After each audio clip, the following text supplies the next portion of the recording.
अस्सलाम वालेकुम नाज़रीन, एक नए व्लॉग के साथ आपकी खिदमत में हाजिर है। नाज़रीन, इंतखाबात से ऐन 12 दिन पहले पाकिस्तान तहरीक इंसाफ को सुप्रीम कोर्ट ऑफ पाकिस्तान से फाइनली बड़ा रिलीफ मिल गया है। और ये एक रिलीफ नहीं है, मुतअद्दिद रिलीफ्स हैं। और सबसे अहम बात यह है कि ये relief chief justice of Pakistan justice Qazi Faez Isa की अदालत से नहीं बल्कि मुख्तलिफ बेंचेस से मिला है। चीफ जस्टिस काजी फायज़ ईसा न सही, जस्टिस अतर मिनल्ला और जस्टिस मुनीब अख्तर ही सही, जस्टिस मंसूर अली शाह, जस्टिस जमाल खान मंदोखेल ही सही। बहरहाल पाकिस्तान तहरीक इंसाफ के लिए आप कह सकते हैं कि एक अच्छी खबर है कि अब उनके बहुत से ऐसे लोग जिनको इंतखाबी अमल से बाहर कर दिया गया था, अब वो भी इंतखाबी अमल में हिस्सा ले सकेंगे। और उनके जो आप कह सकते हैं कि ऑर्डर्स वो भी बाकायदा तौर पर सुप्रीम कोर्ट ऑफ पाकिस्तान ने जारी कर दिए। सबसे पहले हम बात करते हैं चौधरी परवेज़ इलाही की।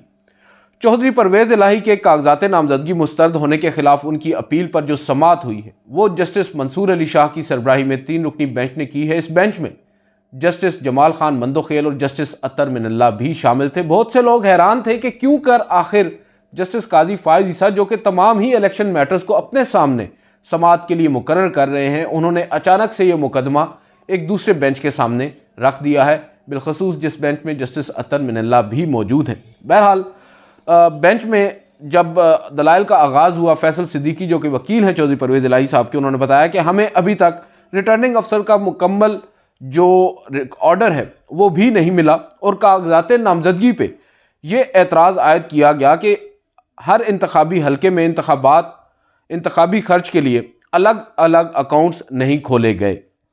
और उन्होंने कहा कि परवेज़ इलाही 5 हलकों से इंतखाबात लड़ रहे हैं। जस्टिस अतर मिनल्ला ने इस्तफसार किया, कानून में कहाँ लिखा है कि 5 इंतखाबी हलकों के लिए 5 अलग अलग अकाउंट्स खोले जाएं। जिस पर फैसल सिद्दीकी ने कहा कि अगर इंतखाबी मुहिम में हद से ज़्यादा खर्चा हो तो इलेक्शन के इनेकाद के बाद अकाउंट्स को देखा जाता है। और फिर उन्होंने कहा कि कागजात नामजदगी वसूल करने वाले दिन पुलिस ने घेराव कर रखा था। जस्टिस जमाल खान मंदोखेल ने कहा कि इन बातों को छोड़ें, कानून की बात करें। फैसल सिद्दीकी ने कहा कि एक एतराज़ ये आयद किया गया कि मैंने पंजाब में 10 मरला प्लॉट की मलकियत छुपाई। एतराज़ किया गया कि 20 नवंबर 2023 को 10 मरला का प्लॉट खरीदा, जबकि मेरे मुवक्किल ने ऐसा प्लॉट कभी खरीदा ही नहीं, उस वक्त वो जेल में थे। यानी चौधरी परवेज़ इलाही साहब के ऊपर ये जो इल्ज़ाम लगाया गया है, उस वक्त वो जेल में थे, वो कैसे वो प्लॉट खरीद सकते थे। फिर वो ये कहते हैं कि हमारी दूसरी दलील ये है कि असासे ज़ाहिर करने की आइंदा कट ऑफ डेट 30 जून 2024 है। जस्टिस अतर मिनल्ला ने कहा कि हमने इलेक्शन एक्ट की इस अंदाज में तशरीह करनी है ताकि लोग अपने हक से महरूम ना हों। जस्टिस जमाल खान मंदोखेल ने कहा कि जायदादें पूछने का मकसद यह होता है कि मालूम हो उम्मीदवार के जीतने से कबल कितने असासे थे और बाद में कितने हुए। आप प्लाट की मलकियत से इनकार कर रहे हैं तो ठीक है।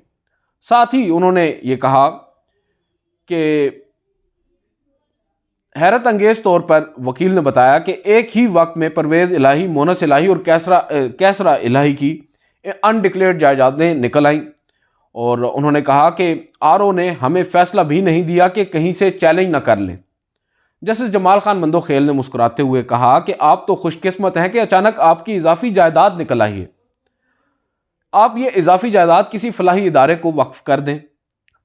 फैसल सिद्दीकी ने मुस्कुराते हुए कहा कि मैं तो कहता हूं हुकूमत को इस जायदाद पर एतराज़ है तो वो खुद ही रख ले। बहरहाल फैसल सिद्दीकी ने कहा कि फालिया में वो प्लाट लेने की ऐसी तारीख डाली गई जब परवेज़ इलाही जेल में थे। परवेज़ इलाही पहली बार इलेक्शन नहीं लड़ रहे, 2 बार वज़ीर आला रह चुके हैं। जस्टिस अतर मिनल्ला ने कहा कि बहरहाल ये वही बात है, वो कह रहे हैं कि इलेक्शन एक्ट की ऐसी तशरीह करनी है जो अवाम को मर्जी के नुमाइंदे मुंतखब करने से महरूम ना करे। और प्लाट का एतराज़ तब ही बनता है जब जज का फैसला मौजूद हो प्लाट फलां शख्स का है। फिर उन्होंने कहा कि परवेज़ इलाही पर जो एतराज़ लगाया गया है इसको तो बाद में भी अजाला मुमकिन नहीं। अदालत अगर जस्टिस जमाल खान फैसल सिद्दीकी ने कहा कि अगर अदालत ये वजाहत कर दे तो आइंदा ऐसे बेवकूफ़ाना एतराज़ ना लगें।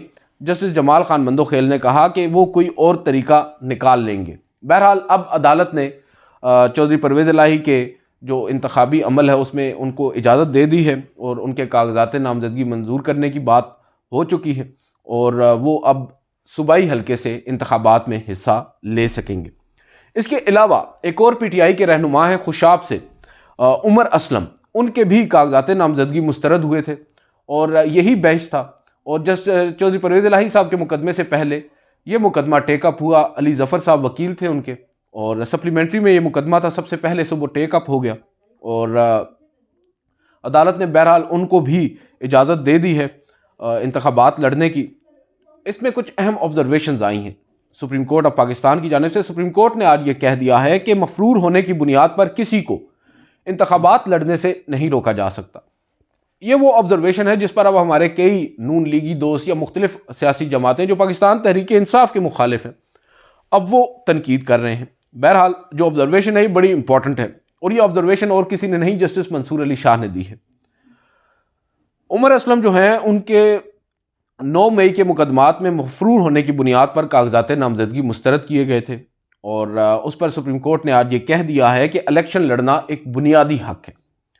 और जस्टिस मंसूर ने कहा कि मफरूर शख्स इलेक्शन नहीं लड़ सकता, बता दे ऐसा कहाँ लिखा है। जस्टिस अतर मिनल्ला ने कहा कि इलेक्शन का फैसला अवाम ने करना है, इलेक्शन कमीशन ने नहीं। और उसके बाद एक और रहनुमा है, और ये भी उसी बेंच के सामने मुकदमा था, जस्टिस मंसूर अली शाह के सामने, जस्टिस जमाल खान मंदोखेर और जस्टिस अतर मिनल्ला के सामने। आप अंदाज़ा लगाएं कि 3 मुकदमात हैं, तीनों पाकिस्तान तहरीक इंसाफ से मुतालिक हैं और तीनों ही एक बेंच से मुतालिक हैं, और तीनों में फ़ैसला भी एक ही है। अब ये इसके ऊपर मैं क्यों बार बार बात कर रहा हूँ, इसको आगे चल के आपको बताता हूँ। ये है मेजर रिटायर्ड ताहिर सादिक साहब, बहुत ही आप कह सकते हैं कि तगड़े उम्मीदवार हैं, और बड़ा इनका असर रसूख है उस हल्के में, अटक का ये हल्का है, और इनको भी अब इंतखाबात में हिस्सा लेने की इजाज़त मिल चुकी है। NA 49 अटक से इन्होंने अपने कागजात नामजदगी जमा करवा रखे हैं, और उन्होंने लाहौर हाई कोर्ट के फैसले के ख़िलाफ़ सुप्रीम कोर्ट से रुजू किया था, और लाहौर हाई कोर्ट ने ताहिर सादिक के कागजात नामजदगी को मुस्तरद कर दिया था। बहरहाल ये बेंच तो वही था। अब आते हैं जस्टिस मुनीब अख्तर की तरफ। जस्टिस मुनीब अख्तर का जो बेंच है, उस बेंच ने आज सनम जावेद को और शौकत बसरा को इंतखाबात या इलेक्शन लड़ने की इजाज़त दे दी है।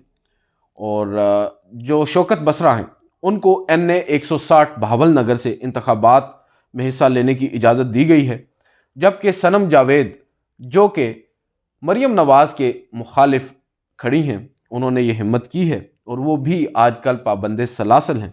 उन्होंने NA 119, NA 120 और PP 150 से इंतखाबात लड़ने की उन्हें इजाज़त मिल गई है। और सुप्रीम कोर्ट ने अब इलेक्शन कमीशन को सनम जावेद और शौकत बसरा को इंतखाबी निशान अलॉट करने का भी कह दिया है। 8 फरवरी को इन हलकों में इलेक्शन शेड्यूल के मुताबिक इंतखाबात करवाए जाएं। अब जब समात हो रही थी तो सनम जावेद के जो वकील हैं उन्होंने बताया कि सनम जावेद के कागजात अलग बैंक अकाउंट ना खुलवाने पर मुस्तरद हुए हैं, और सनम जावेद ने अपने वालिद के साथ मुश्तरका अकाउंट कागजात में ज़ाहिर किया था। एतराज़ किया गया कि इलेक्शन के लिए अलग अकाउंट क्यों नहीं बनाया गया।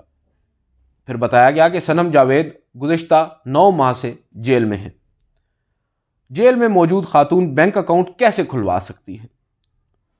फिर शौकत बसरा की बारी आई तो शौकत बसरा के बारे में वकील ने बताया कि एक मुश्तरका दूसरा अलग अकाउंट रिटर्निंग अफसर को दिया, और रिटर्निंग अफसर ने सिंगल अकाउंट वसूल करने से ही इनकार कर दिया। फिर उन्होंने कहा कि रिटर्निंग अफसर ने कहा कि 3 बजे का वक्त ख़त्म हो चुका है, जिस पर जस्टिस इरफान सादत जो हाल ही में सुप्रीम कोर्ट ऑफ पाकिस्तान में सिंध हाई कोर्ट से एलिवेट होकर आए हैं, उन्होंने कहा कि 3 बजे का वक्त कहाँ से निकाला है इलेक्शन कमीशन ने। उन्होंने कहा कि इलेक्शन शेड्यूल में तो कहीं नहीं लिखा कि 3 बजे तक कागजात नामजदगी जमा होंगे। जस्टिस मुनीब अख्तर ने कहा कि मुकर्रर वक्त के आधे घंटे बाद कागजात जमा करवाने वाले को इलेक्शन से महरूम कैसे रखा जा सकता है। कानून के मुताबिक नया अकाउंट खुलवाया जाए तो सिंगल पहले से मौजूद मुश्तरका भी काबिल कबूल होगा। जस्टिस मुनीब ने कहा कि कानून में मुश्तरका अकाउंट पर कोई पाबंदी नहीं है।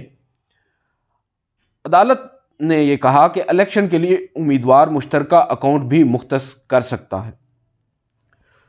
अब सनम जावेद, शौकत बसरा, इनके हवाले से तो खैर रिटन ऑर्डर भी आ चुका है, मैं वो भी आपको बता देता हूँ पढ़कर उसमें उन्होंने क्या लिखा है। बहरहाल आप अंदाज़ा लगा लें, ये बेंच है जस्टिस मुनीब अख्तर साहब का, और इसमें जस्टिस इरफान सादत भी हैं। इस बेंच ने आज सनम जावेद, जो कि काफ़ी ज़्यादा लोगों की नज़रें थी इस एक केस के ऊपर, सनम जावेद आपको मालूम है 9 मई के बाद से पाबंद सलासल हैं और इस मामले के ऊपर हमारी खैर आला अदलिया भी खामोश रही है। उन्होंने एक दफ़ा भी इस मामले को टेकअप तक नहीं किया। बहरहाल इवेंचुअली अब ये मामला टेकअप हुआ है, उनको कम अज़ कम इंतखाबात में हिस्सा लेने की इजाज़त मिल चुकी है। और कुछ लोग ये कह रहे हैं, ये दावा कर रहे हैं कि मुस्लिम लीग नून की रहनुमा मरीम नवाज़ साहिबा अब काफ़ी ज़्यादा परेशान है, क्योंकि एक मामूली कारकुन अब नवाज़ शरीफ की साहबजादी के मद्दे मुकाबिल आ खड़ी हुई है। और बताया यह जा रहा है कि इस वक्त जो मकबूलियत है वो सनम जावेद की मरीम नवाज़ से काफ़ी ज़्यादा है। अब देखना होगा कि क्या वो मरीम नवाज़ के ख़िलाफ़ इंतखाबात जो है वो जीत भी सकती हैं या नहीं, क्योंकि हमारे यहाँ मकबूलियत जो है वो एक अलग चीज़ होती है और इंतखाबात फिर किसी और तरीके से जीते जाते हैं। बहरहाल अब आते हैं असल मुद्दे की तरफ।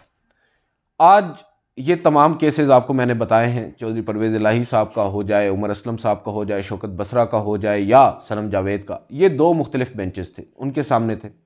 अब आते हैं जस्टिस काजी फ़ाइज़ ईसा साहब के बेंच में। जस्टिस काजी फ़ाइज़ ईसा साहब के बेंच में लगा PP-19 से PTI रहनुमा मोहम्मद आरिफ अब्बासी के कागजात नामजदगी मुस्तरद होने का मुकदमा। और सुप्रीम कोर्ट ने आज, या चीफ जस्टिस काजी फ़ाइज़ ईसा की सरबराही में 3 रुकनी बेंच ने इलेक्शन ट्रिब्यूनल का फैसला बरकरार रखते हुए उनकी अपील खारिज कर दी है। ये हम उस वक्त की बात कर रहे हैं जब सुप्रीम कोर्ट के ही 2 मुख्तलिफ बेंचेस ने पाकिस्तान तहरीक इंसाफ के लोगों को रिलीफ दिया। और ऑन सेम ग्राउंड्स बहुत से लोग ये कह रहे हैं, मगर चीफ जस्टिस ऑफ पाकिस्तान की अदालत से एक मुख्तलिफ फ़ैसला आया है, उसको भी ज़रा पढ़ लेते हैं। सुप्रीम कोर्ट ये कहती है कि दरख्वास्त गुजार ने 2 फौजदारी मुकदमात होने के बावजूद ज़मानत के लिए किसी अदालत से रुजू नहीं किया। दरख्वास्त गुजार ने दोनों मुकदमात का कागजात नामजदगी में भी जिक्र नहीं किया। और फिर वो ये कहते हैं कि रिटर्निंग ऑफिसर ने बेटे की लंदन में मौजूद जायदादों का पूछा, उसका भी जवाब नहीं दिया गया। दरख्वास्त गुजार ने बताया कि रिटर्निंग ऑफिसर ने मेरी नामजदगी पर एतराज़ उठाकर कागजात मुस्तरद कर दिए।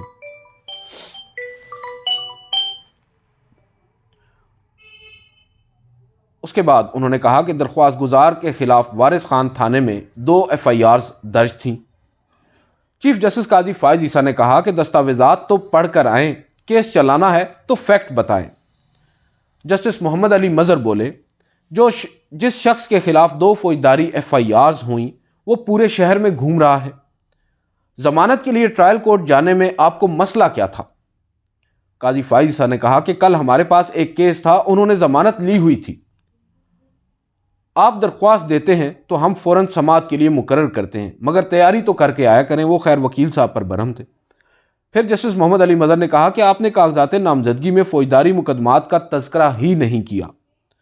दरख्वास्त गुजार के जो वकील हैं अब्दुल रज़ाक साहब, उन्होंने कहा कि मैंने अपने बयान हल्फी में दोनों मुकदमात का बता दिया था। चीफ जस्टिस ने कहा कि आप सच बोलने के लिए तैयार नहीं तो हम क्या कर सकते हैं।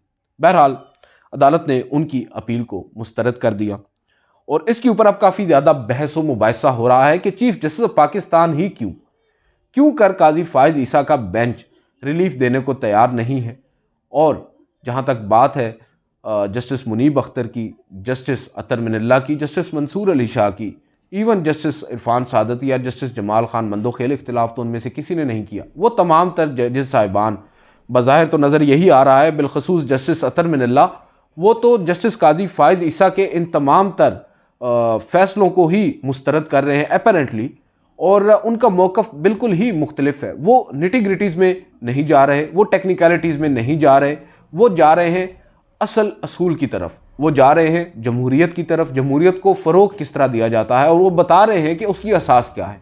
वो बता रहे हैं कि अवाम जो हैं उन्होंने तय करना है कि इंतखाबात में कौन हिस्सा लेगा और किसको उन्होंने जिताना है। ये काम इलेक्शन कमीशन का नहीं है। Election commission is a facilitator.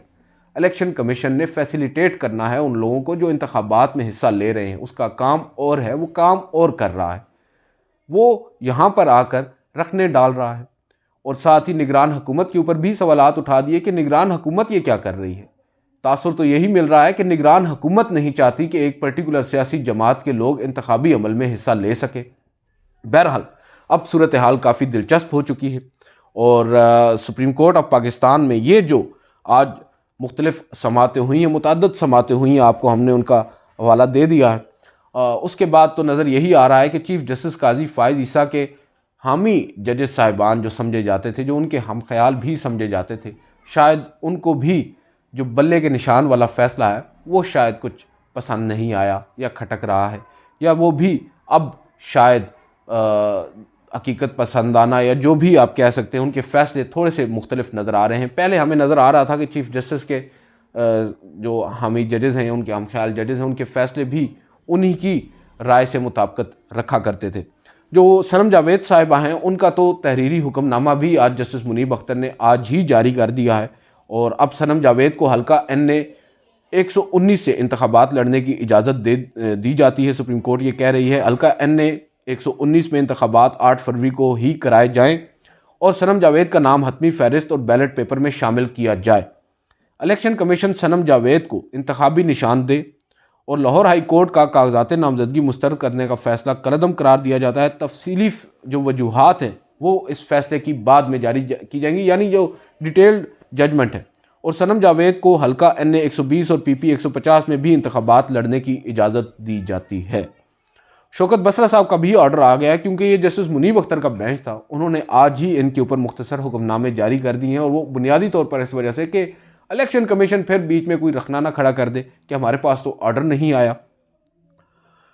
अदालत ये कहती है कि शौकत बसरा को हल्का NA 163 से इंतखाबात लड़ने की इजाज़त दी जाती है और NA 163 में इंतखाबात 8 फरवरी को ही कराए जाएँ। शौकत बसरा का नाम हतमी फहरिस्त और वही बातें इसमें भी दोहराई जा रही हैं और इसमें यह भी बताया गया है कि तफसीली जो वजूहात हैं या तफसीली जो फ़ैसला है वो बाद में जारी किया जाएगा। तो नाज़रीन, ये थी आज की सूरत हाल। और दूसरी बात ये कि आज आपसे सबसे पहले तो हम माज़रत ख्वाह हैं कि कल भी आपके साथ कोई वीडियो शेयर नहीं कर सके और आज भी, कल खैर एक वीडियो हमने कोशिश की थी मगर बदकिस्मती के साथ उसकी ऑडियो नहीं आई और आज सारा दिन क्योंकि हमारे सुप्रीम कोर्ट ऑफ पाकिस्तान में इंतखाबात थे, इलेक्शंस थे हमारे सहाफ़ियों के, हम उसमें मसरूफ़ थे और उसके नताइज क्या आए हैं वो तो आपको मालूम हो ही गया होगा। बहरहाल 2 दिन हम उसी में मसरूफ़ रहे, लिहाजा अब से आज से ये वीडियोज़ का जो अपना तसलसल ये टूट चुका था, इसको हम फिर दोबारा शुरू करेंगे और आपको तमाम तर मालूमात फ़राहम करेंगे। चीफ़ जस्टिस काजी फ़ाइज़ ईसा का एक बड़ा ही अहम फ़ैसला आया है, उसके ऊपर भी तबसरा करेंगे मगर अगली वीडियो। आज की इस वीडियो से इतना ही, इजाज़त दीजिए, अल्लाह हाफ़िज़।